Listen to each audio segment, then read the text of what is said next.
নতুন ধারাবাহিকে নতুন গল্প নিয়ে ফিরছেন অভিনেত্রী পল্লবী শর্মা। কার সঙ্গে দেখা যাবে তাকে অভিনয় করতে? কোন মন্ত্রে পল্লবী অভিনীত সব ধারাবাহিকই হয় জনপ্রিয়?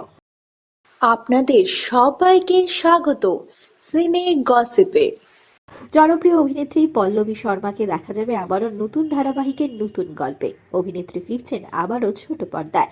7.5 বছরেরও বেশি অভিনয়ের জীবন, তবে দুটি ধারাবাহিকে দেখা গিয়েছে তাকে অভিনয় করতে। পল্লবীর প্রথম ধারাবাহিক চলেছে 5 বছর, দ্বিতীয় ধারাবাহিকটি চলেছে 2.5 বছরেরও বেশি। দুটি ধারাবাহিকই ছিল বেশ জনপ্রিয়। পরপর ধারাবাহিক হচ্ছে সুপারহিট। ধারাবাহিক হিট হওয়ার কি কোনো ম্যাজিক রয়েছে, নাকি সবটাই ভাগ্য? কি বলছেন পল্লবী সাফ জবাব, ভাগ্য যেমন আছে তেমন রয়েছে কঠোর পরিশ্রম। অভিনেত্রী জানান, আমার মনে হয় একটা কাজ শেষ করার পর সঙ্গে সঙ্গে নতুন কাজে ঝাঁপিয়ে পড়তে নেই। আমার প্রথম ধারাবাহিক চলেছিল 5 বছর, পরেরটা সম্প্রচারিত হয়েছিল প্রায় 2.5 বছরেরও বেশি সময়। প্রতিদিন টানা 14 ঘন্টা একটি চরিত্রে অভিনয় করতে গিয়ে অনেক সময় অজান্তেই আমরা সেই চরিত্র যাপন শুরু করি। সেই খোলস থেকে বেরিয়ে আসা জরুরি। প্রথম ধারাবাহিক শেষ হওয়ার প্রায় 2 বছর পর নতুন ধারাবাহিক শুরু করেছিলেন পল্লবী।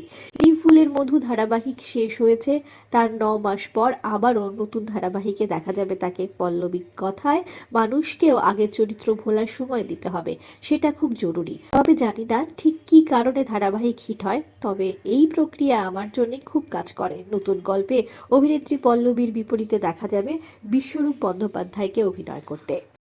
15ই ডিসেম্বর থেকে জি বাংলার পর্দায় বিশ্বরূপ আর অভিনেত্রী পল্লবী শর্মাকে দেখা যাবে নতুন ধারাবাহিক তারে ধরি ধরি মনে করিতে অভিনয় করতে।